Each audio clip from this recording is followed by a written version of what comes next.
3, 2, 1. Oh, l'ouverture de zip parfait.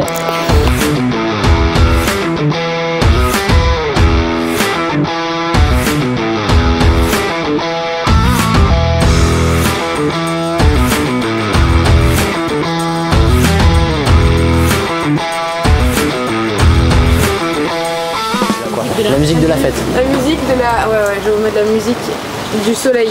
Alors à savoir qu'au moins j'ai cramé mon PC l'année dernière quand même, à cause de l'humidité.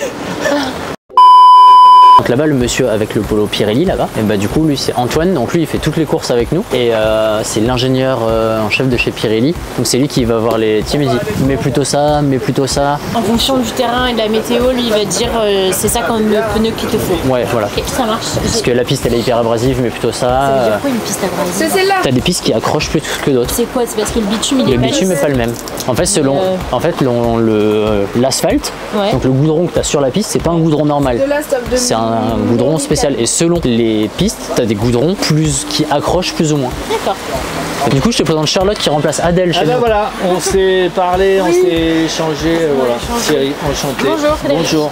Thierry, vous êtes venu en force. Fred et Kevin viennent en immersion. Fred gère toute la partie technique et Kevin est développeur mobile. Ils viennent voir comment ça se passe un week-end de course, Il faut un etc. Kawel, il faut qu'ils viennent en apnée. Oui. En apnée au Mans, ouais, c'est un peu ça. Ouais, là, sur le plateau, combien vous couvrez de pilotes là?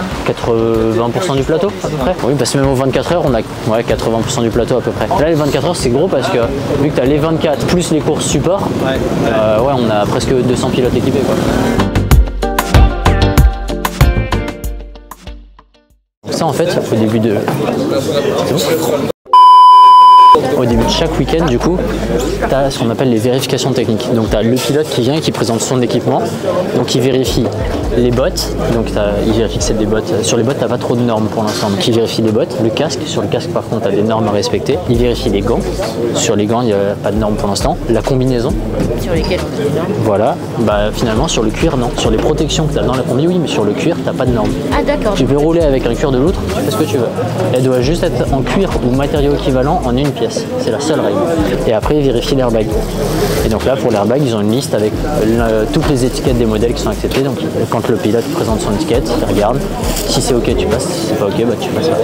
Et du coup, je leur expliquais un peu comment ça se passait. Vérification d'équipement, vérification des motos. C'était plutôt un contrôle orienté sécurité. Avant l'épreuve, ouais, c'est surtout ça.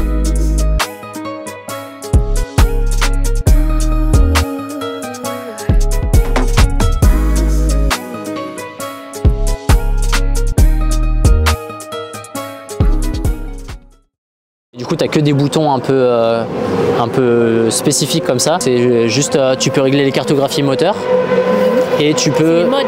Ouais, les modes moteurs, comme nous, les modes de détection. Et après, tu as ce qu'on appelle le pit limiter, parce que dans la ligne droite des stands, c'est limité à 60. Et donc, tu appuies dessus et ça bride la moto à 60. Et là, tu vois, il a un câble USB parce que sûrement, il récupère les données. Dès que le mec il a fini sa session, il récupère les données. Donc, en fait, sur l'amortisseur, par exemple, à l'avant, ça doit se voir. Tu as des capteurs qui permettent de mesurer l'enfoncement, etc. Et donc, ça permettra de dire, ouais, au freinage, tu as vachement plongé, ou est-ce que tu as ce qu'on appelle du chattering, donc du dribble à l'avant. Le mec, s'il te dit premier virage, j'ai l'impression que la moto, elle fait ça. Et regarde, s'il le voit au niveau de la moto, il dit, bah attends, on va essayer ça. Peut-être. Réglage ou un machin. Exactement. Et puis après, ok. C'est comme nous les data, c'est les data de la moto. Pareil.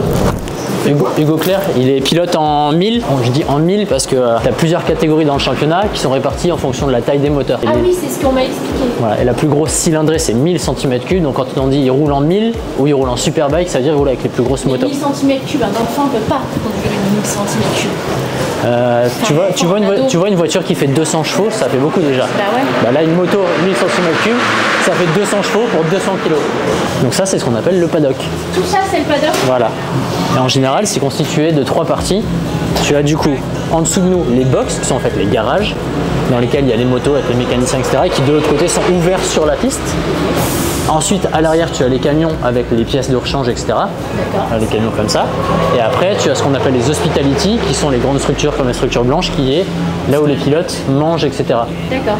Et après, les pilotes, en général, ils ont un camping-car dans lequel ils dorment, etc. Donc du coup, tu as vraiment ce truc hospitality, camion, box.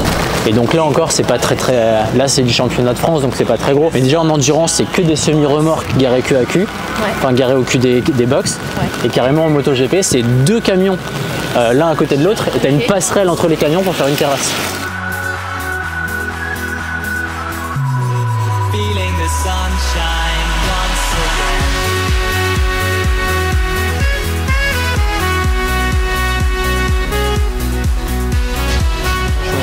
un déclenchement. Bah, il suffit que je tombe juste une fois encore et c'est... Oui, et je joue pas trop avec le feu. Non, bah oui. Les nouveaux airbags, le matériau de la poche airbag dedans, il est différent. Son costant, il peut monter jusqu'à 5. Ils sont garantis pour 5. Ouais.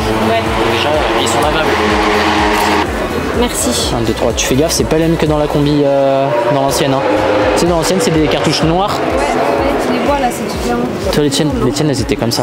Ouais, elles sont plus lourdes. Donc tu vois, c'est pas les mêmes. Et au cas où, si t'as un doute, c'est marqué Moto Racing. Ok. Ok.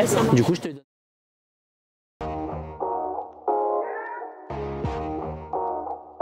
Les qualifs, c'est quoi? C'est quoi les qualifs? Eh ben, c'est ce qui permet de te placer demain sur la grille de départ. Voilà. Celui qui obtiendra le meilleur temps partira en pole position. Exactement. Wow. Alors l'importance d'avoir un racing service sur ce type de compétition, c'est pour apporter du confort aux pilotes. Comme ça, ils ont moins besoin de se soucier du matériel, donc la mise à jour des box, le fait d'avoir du matériel de rechange, ou s'ils ont éventuellement un problème technique pendant le week-end, au moins ils savent qu'ils ont toujours une solution sur place et ça leur permet du coup d'être plus focus sur la partie compétition et d'être plus serein pour le week-end de course. Qu'est-ce que là je fais? Là je fais mon rapport au service client avec toutes les box qu'on a échangées cette semaine. Donc du coup je dis au service client tout ce qu'on a fait ce week-end pour qu'il crée les historiques clients, etc. Et si t'arrives... Est-ce que tu peux mettre une cartouche ou pas s'il te plaît vite fait? Qui roule avec un gilet furigant par hasard? Enzo, toi c'est un Ixon que t'as de gilet airbag. Ouais. Et Van c'est un Ixon. Et Evan, c'est un Ixon aussi? Je cherche un Je furigant. cherche un furigant pour un tournage ce soir et j'en ai pas.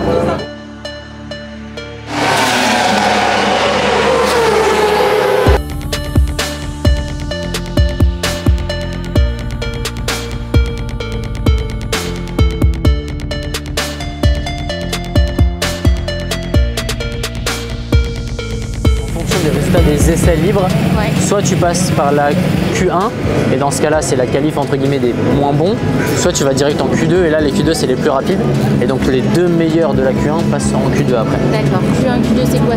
C'est rapport à ton... Qualif 1, qualif 2 en fonction de ton meilleur temps que tu as fait sur les essais. Et pourquoi c'est important de diviser en deux groupes comme ça? Parce que sinon ça fait trop de monde sur la piste pour faire les qualifs. Ah ok, d'accord. Vu que ton qualif s'il est sur un tour lancé, si t'es 40 sur la piste, si tu tombes sur un retardataire et tout, c'est super chiant. Et donc ça veut dire que les deux groupes prendront le départ demain ou c'est que les 5 meilleurs? Non, les deux groupes prendront le départ demain. La qualif sert juste à déterminer l'ordre sur la grille. Sur la grille. Mais elles sont, la grille de départ, elles sont un peu en alterne. 3 en travers comme ça. D'accord.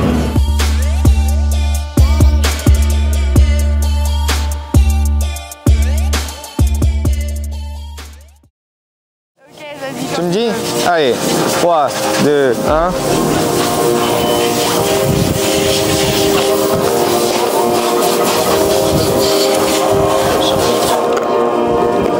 Ah merde, on n'a pas réinversé les cartouches. Pas grave. Pas grave, on va au montage.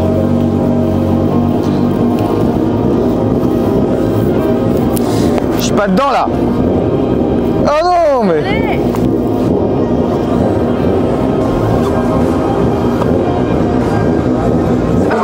3, 2, 1. Oh, l'ouverture de zip parfait. Les vissages de coptique. Parfait. Voilà, parfait. La catégorie Moto 5 et maintenant je propose que nous recevions le podium de la catégorie Moto 4. Pas la bonne technique. Si toi t'as pas la bonne technique. Et sur la troisième marche de ce podium, couleur de Raycon Sensation. Non. Des lunettes, vraiment des lunettes de car. Je vous invite à recevoir. 24 secondes.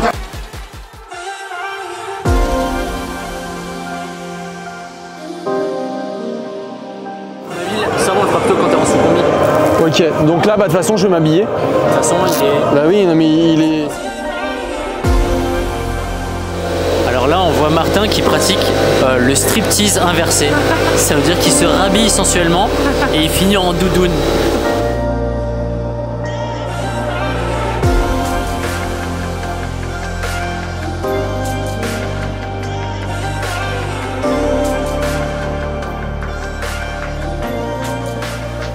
T'as été bien reçu chez RST? Ouais, franchement top. Ouais. Moi j'ai été avec Kenny direct au siège en Angleterre. Ah bah oui. Donc c'était vraiment sympa. Je suis interviewé. Ouais, t'es arrivé. Je suis en stress. Ça va Lucas? Ça va super, ouais, nickel. Lucas, on fait un petit jeu ce week-end. On demande aux gens de raconter la dernière fois qu'ils ont déclenché leur airbag. La dernière fois que j'ai déclenché l'airbag, c'était à Lédenon en 2023, je crois, où j'ai eu double fracture du bassin. Mais j'étais bien protégé quand même au niveau du haut du corps et je me suis fait percuter par l'arrière. Donc après, c'était le choc de la moto, mais franchement, ça m'a quand même bien aidé. Et là, c'était 2023, donc tu roules avec l'airbag depuis combien de temps? Depuis mes tout débuts, depuis 2020. Attends, on y va.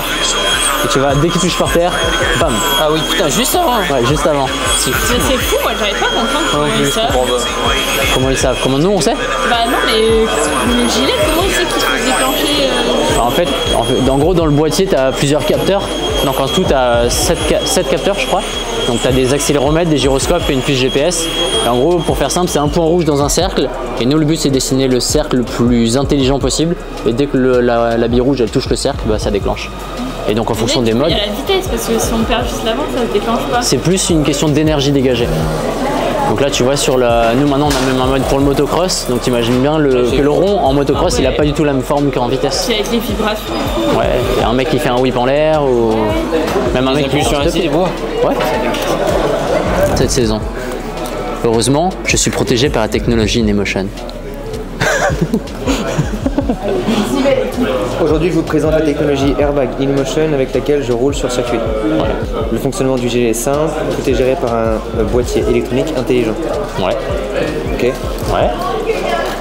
Ça sans faute.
J'ai rien compris.